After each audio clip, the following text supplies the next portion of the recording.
Greetings, YouTube. As I've said in the past, I have very cinematic dreams. Yesterday I had one that was based on an ocean-going adventure, and it inspired an idea for a role-playing adventure scenario. Now this would probably be best set in a cyberpunk or near-future science fiction setting. Something in like the 30 to 50 years in the future, not too far in advance. Some of us who are watching this movie will be alive when this could possibly take place. And it takes place on board an ocean-going liner. The biggest, most spectacular liner ever built. A floating city. Some of you will remember that I did a floating city idea in the past. This is different. Apparently my subconscious likes them. And this is state-of-the-art luxury on the ocean's waves. It also is being advertised as the safest ocean-going liner in the world, with both surface-to-air and surface protection from pirates. So it has anti-aircraft batteries and the ability to strike out at distance at ocean-going vessels. On board the maiden voyage are a huge collection of very important people, a majority of them who have investments in the company that built this liner. Now, when the ship leaves the dock, it's got on board two different factions that have ulterior motives involved. The first is a group of college students. They have plans of sabotaging the ship. And the reason they have a plan of sabotaging the ship is because they want to make names for themselves as hackers. They want to make a big splash, take down this ship both mechanically and digitally, and show the world how elite they are. Since they're all privileged rich kids, it hasn't occurred to them that maybe when you screw with corporations in a future where they have more power than any nation, that might not be a good idea. The other interesting faction on the ship are all the security personnel that work for all of those very important people. The ship itself uses robotic defense droids, so they're going to be involved as well if something goes down. There's a third faction, which I'll get to in a moment. Now, the kids do their thing, and they succeed better than they thought they would. One of the reasons they succeed so well is that amongst their numbers, unbeknownst to them, is an anti-corporate terrorist. And while he is a fellow student, he really wants to take this ship down, and he's willing to lay his own life down to do it. And he literally wants to take this ship down to the bottom of the ocean with everyone on board. So the ship goes into defense mode. It goes into lockdown. It locks all of the doors in the entire ship, severing people off from each other into little groups. Anyone caught in the hallways are suddenly viewed as the enemy, and the ship goes about hunting them down. This is where the third faction comes into play, the group hired to solve the problem.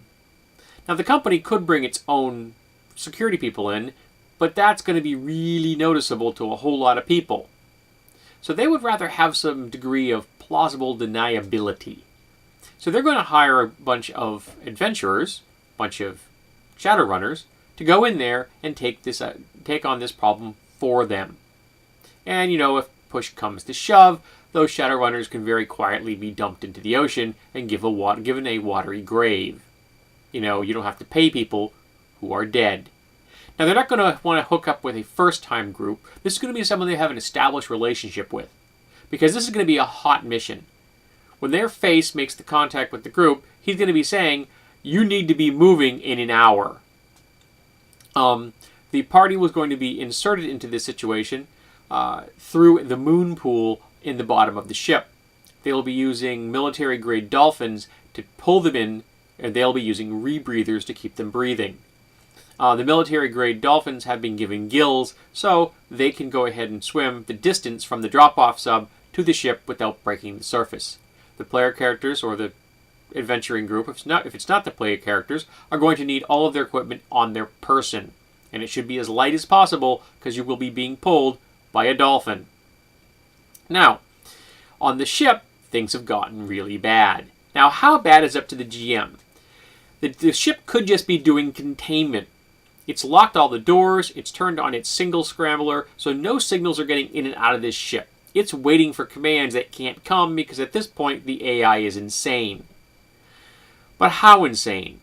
If it just does containment, anyone found in the hallway will be killed.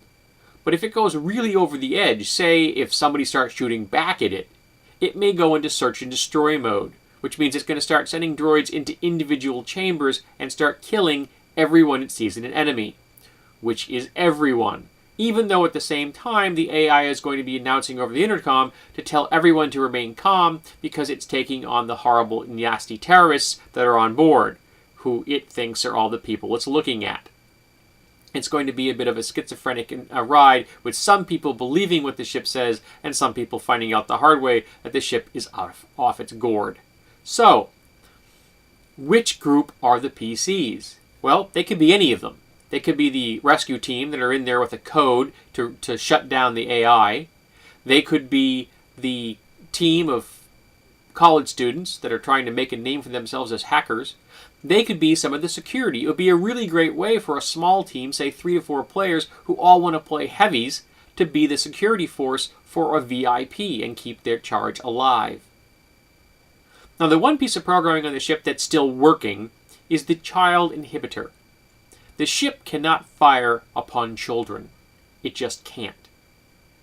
So if someone figures this out, they could use a child as a shield. But the ship's insane. So if the ship is looking at the child from the front and the person's holding it up in front of them like, "Don't shoot me," the ship will do nothing. But the ship can be looking at the same person from the back, see no child, and open fire.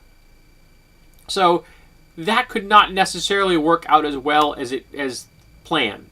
There's also the possibility, what if there's someone on board who is a full conversion cyborg that happens to look like a child?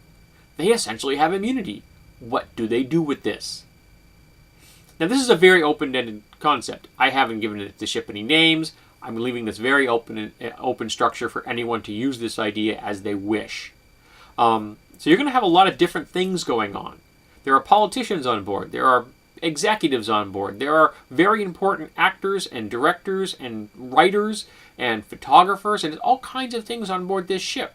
Now, since most of the people on board have a vested interest in the company, they're going to keep quiet over this thing. But some of them aren't.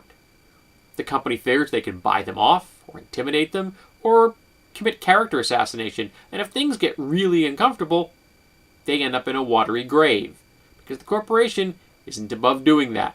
It really wants this ship back, and it's not too concerned who it has to kill to achieve that goal. Now, if you want to throw a little twist in here, say the player characters, or even another group, are the rescue team, they put the code in, and it doesn't work. It's the wrong code, or the ship's AI was so screwed up the code doesn't function. Now the group has to go and find the actual memory core of the thing and take it out physically. You have a nice little anticlimax before the climax. I always like a penultimate moment before you have the ultimate confrontation. Now, you could also use this as a tactical scenario. For example, if you wanted to use a miniatures battle with no GM included at all. You have one player playing this ship with his little robotic, or her little robotic droids. And then you have different players playing the other factions. The team of college hackers, the security people, and the rescue team. So you have a 4-way battle going on with everyone trying to survive till dawn. So, what happens? How would you run this? What twist would you add to this scenario? Now, I haven't run this. I thought of this last night at work. This is just an idea I'm floating out there for you folks to see if you could find some use out of it. That's it. So I would like to hear people's opinions on this. Do you think it's a decent idea? Could you use it? If you do use it, how would you tweak it? What would you do differently? I'd like to know.